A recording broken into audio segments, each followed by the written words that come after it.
Good morning, students. In previous video, we have learned about the Constitution of India and the features of preamble. Continuing from the topic, I would like to explain the next part of the chapter, which is directive principle of state policy, fundamental right and fundamental duties. Directive principle of state policy explain that the Constitution lays down certain directive principles, which though not justiciable are fundamental in the governance of the country, and it is duty of state to apply these principles in making law.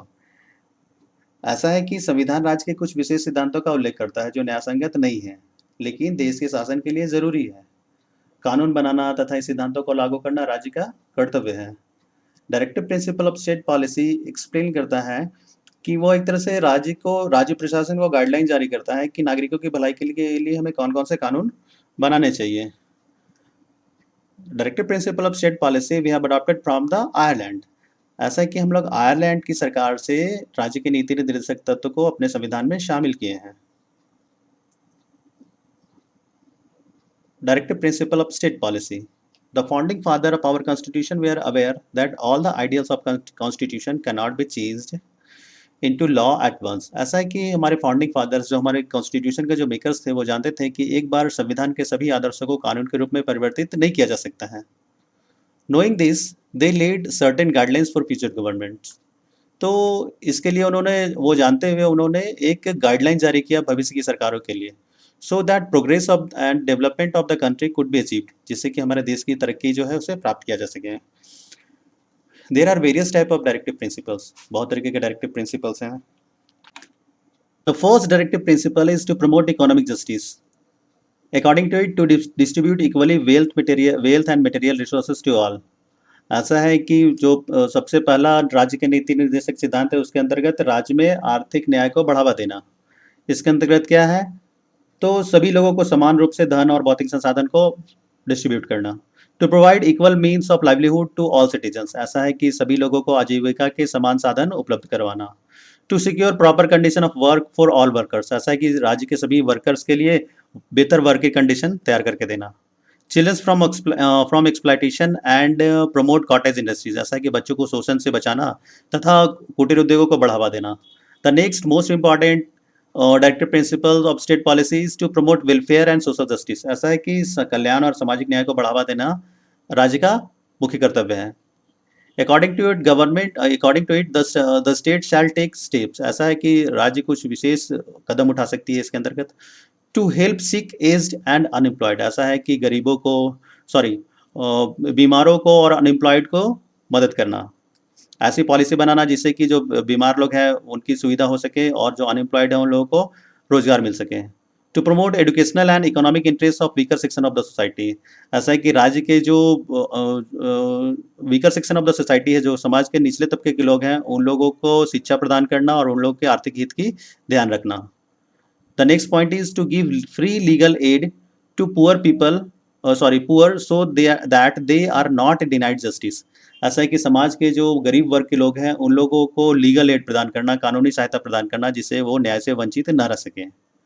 The next important point is to raise the standard of living of people and improve public health. ऐसा है कि public health को ध्यान में रखते हुए लोगों के स्टैंडर्ड ऑफ लिविंग को बढ़ाने का सरकार को काम ध्यान रखना चाहिए। It ban intoxicating drugs and drinks. ऐसा है कि वो मादक द्रव्यों और पदार्थों के व्यापार पर रोक लगा सके।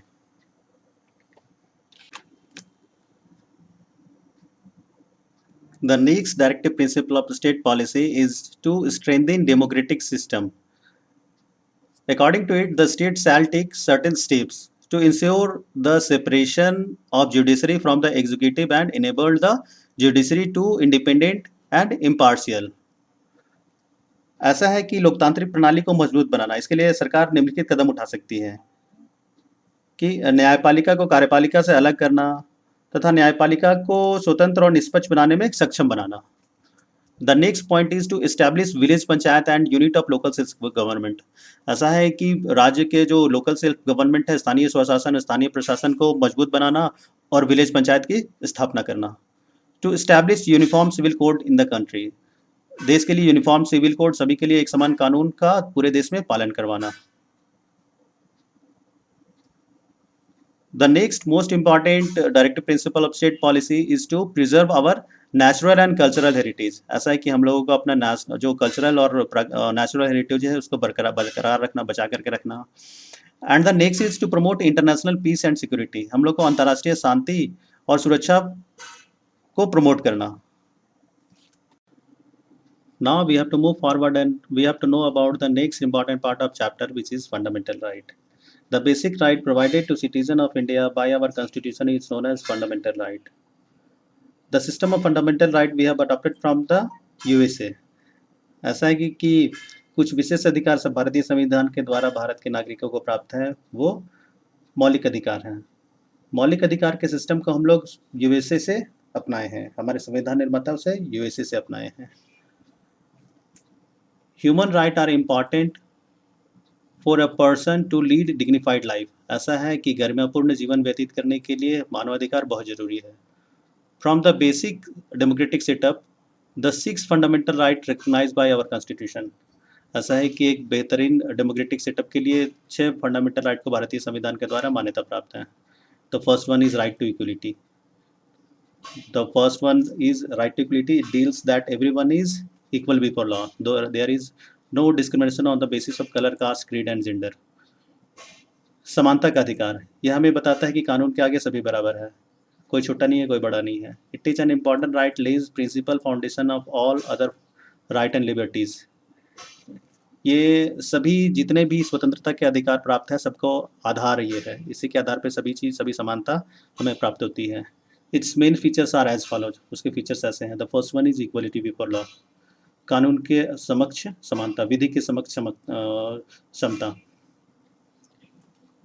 It state that all citizens have equally protected by law, यह हमें बताता है कि भारत के सभी नागरिक कानून से बंधे हुए, कानून के द्वारा सुरक्षित हैं of the country. It means that the state cannot discriminate against citizen on the basis of caste, creed, color, skin, religion or birth of place. ऐसा है कि राज्य किसी के साथ उसके धर्म, जाति, रंग, धर्म के आधार पे, प्लेस ऑफ बर्थ के आधार पे भेदभाव नहीं कर सकता है। Now moving forward and we have to know about the next important equality, which is social equality and equal access to public places. ये हमें बताते हैं सामाजिक समानता के अधिकार के बारे में। No person shall be discriminated on the basis of caste, colour, language, ऐसा है कि किसी के साथ किसी के जाति, धर्म, उसकी भाषा के आधार पे, उसके रंग के आधार पे भेदभाव नहीं किया जा सकता है। Every person shall have equal access to public places like public parks, museums, wells and temples, मतलब कोई व्यक्ति किसी को भी किसी धर्म, जाति या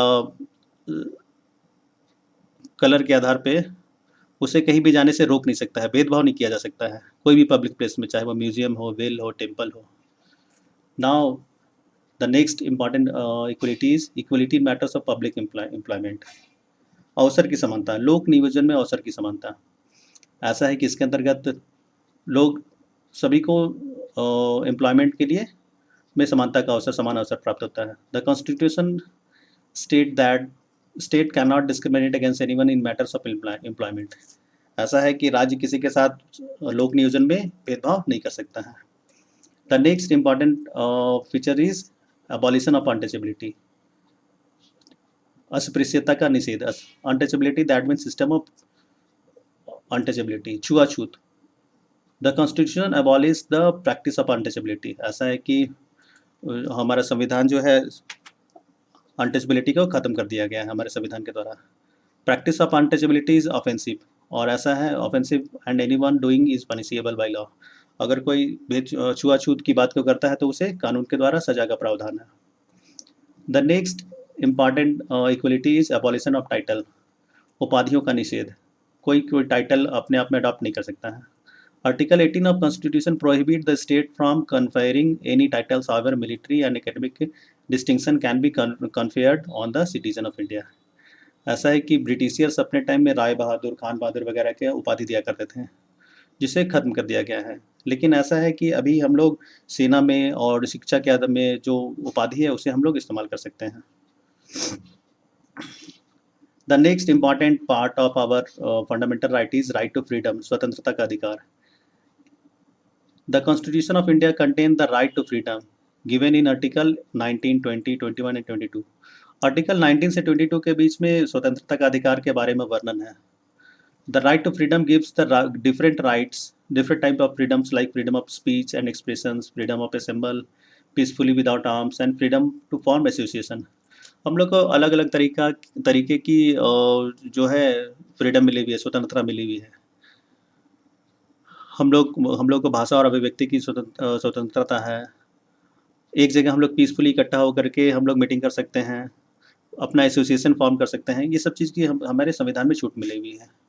Now we have to move forward and know about the next important fundamental right, which is right to freedom from exploitation। शोषण के विरुद्ध अधिकार। देखते हैं वो क्या बताता है। People who are poor, not aware of their right, are often exploited by others। ऐसा है कि जो गरीब है, जिन्हें अपनी अधिकार का एहसास नहीं है, उन लोगों के लिए शोषण के विरुद्ध अधिकार प्राप्त हैं। They are not paid the required wages to। और यदि उसे मतलब वेजेस सही नहीं मिल रहे हैं तो उसके अगेंस्ट में भी वो जा सकता है, कानून का सहारा ले सकता है। This right also protect the citizen from being force to work against their wishes. और किसी व्यक्ति से जबरदस्ती उसे बलात् श्रम करवाया जा रहा है, जबरदस्ती उसे काम करवाया जा रहा है, इसके अगेंस्ट में भी उसे वो कानून का सहारा ले सकता है। Now we have to move forward and know about the next important right, which is right to freedom of religion, धार्मिक स्वतंत्रता का अधिकार। As you know that India is a secular country and everyone have right to worship their wishes। ऐसा है कि अपने choice के अनुसार वो किसी भी धर्म की उपासना कर सकता है। Now the next is cultural and educational right, शिक्षा और संस्कृति का अधिकार। It deals that all cultural groups have freedom to preserve and promote their languages and tradition। इसके अंतर्गत है कि लोग अपने लैंग्वेज का या अपने कल्चर का वो लोग प्रिजर्व करके रख सकते हैं। The next important fundamental right is right to constitutional remedies. ये है संवैधानिक उपचारों का अधिकार। This right empower the citizen to move to court of law in case of denial of any fundamental right to them. यदि किसी भी तरह का फंडामेंटल राइट का वायलेशन होता है, then people are free to go to judiciary for help. ऐसा है कि अगर किसी के साथ किसी के फंडामेंटल राइट का वायलेशन हो रहा है तो वो न्यायालय का जाकर के उसमें सहारा ले सकता है। Okay, we have finished our fundamental right and right now we have to know about fundamental duties. ऐसा है कि जब हमारे पास कुछ अधिकार होते हैं तब कुछ कर्तव्य भी होता है। फंडामेंटल ड्यूटीज़ दैट मीन हमारे मूल कर्तव्य। When we have right it become our duty to exercise this right responsibly. यदि हम लोगों के पास अधिकार है तो हमको इसका रिस्पॉन्सिबिलिटी के साथ में इसका हमको पालन करना चाहिए। Fundamental duties were incorporated in the constitution in 1976। ऐसा है कि फंडामेंटल ड्यूटीज़ को 1976 में अपनाया गया था। There are 11 fundamental duties. अभी तक 11 फंडामेंटल ड्यूटीज़ है। Initially there were 10 fundamental duties. 11 duty was added as a result of 86th constitutional amendment in 2002। ऐसा है कि पहले 10 फंडामेंटल ड्यूटीज़ थे और 86 कॉन्स्टिट्यूशनल अमेंडमेंट के बाद में संविधान संशोधन के द्वारा 2002 में 11वां को जोड़ा गया है। It is already discuss in book. Okay, thank you.